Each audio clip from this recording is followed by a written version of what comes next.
dansk tale ved at benytte kontakten for oven i vognen mellem højtalerne.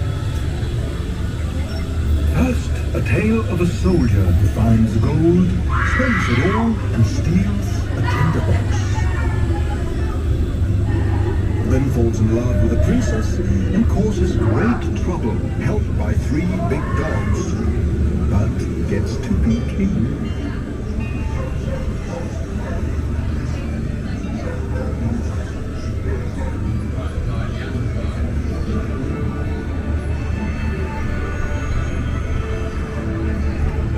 Gossip, gossip! One loose little feather may easily grow into 5 dead hens. There's no doubt about it.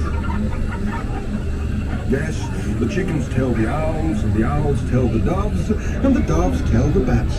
And so, stories grow. When a top loves a bowl, and she thinks she's too fine, and bounces too high, you know she'll come to a sad end.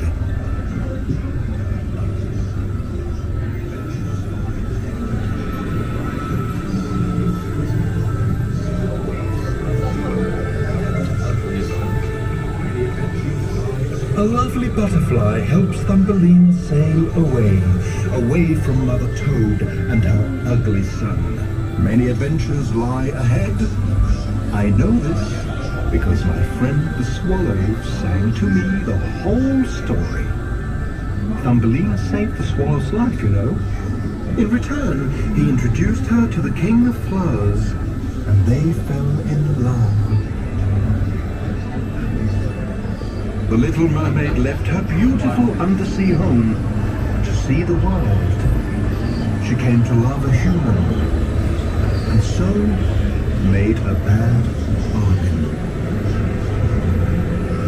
You see, she loved a young man whose life she saved, and asked the witch for legs so she could be with him. But, as often happens, she could not have everything she wanted. Now we come to the story of the most steadfast tin soldier. This handsome tin soldier loved a ballerina. While the other toys played, he only looked at her. The soldier had a great adventure involving a paper boat, a sewer, a large rat, and a big fish.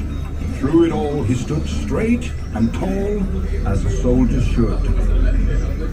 Some people believe flattery, others praise stuff they cannot see. So it was with the emperor's new clothes. Only a little child dared say, "Look, he has nothing on." Once there was a duckling unlike other ducklings. The ducks and chickens bullied and bit him and called him ugly until he flew away. All through the autumn and winter he was lonely and sad. Then he met some beautiful swans and discovered that he too was a swan. Nature always sets things right. The little match girl lights a match to warm her hands and dreams of a warm house with a Christmas tree and roast goose. Soon she'll be far away in a place where there's no cold, no hunger. Can an artificial nightingale sing as beautifully as a real one? Only the real one could bring tears to the emperor's eyes with his song.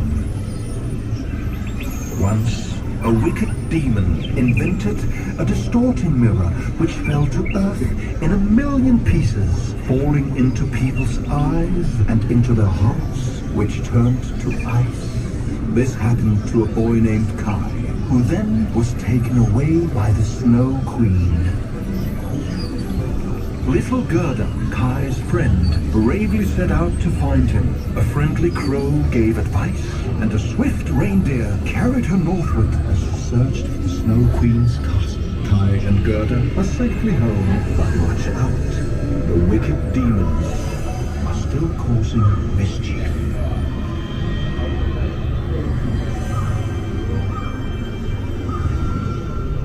The shepherdess and the chimney sweep decided to run away from her disapproving grandfather. But the world is so big! Still, the story has a happy ending. Ah, this is how it feels to fly through the night in a magical flying trunk. Just as the rich merchant's son did when he flew to the castle of the beautiful princess. I would tell the wonderful tale he told the king and queen, but we're out of time and the next story awaits. A prince came to this castle with wonderful gifts, but the princess scorned them and refused to see the prince. In disguise, he got a job. But discovered by the emperor, they were banished. Out with you! The prince said, thou wouldst kiss a swineherd for a musical pot and not have the prince or prize his gifts. Then he left the princess and went home. How do you know when a young lady is a princess? Why, place a pea under 20 mattresses and 20 feather beds. If the lady says the bed was lumpy, she's a true princess. It's not always the one who can recite the dictionary or knows embroidery who wins the lady. Sometimes dead crows and billy goats will do the trick. Just ask Jack the Dummy. Thank you for joining me in my flying trunk. I always enjoy sharing my fairy tales.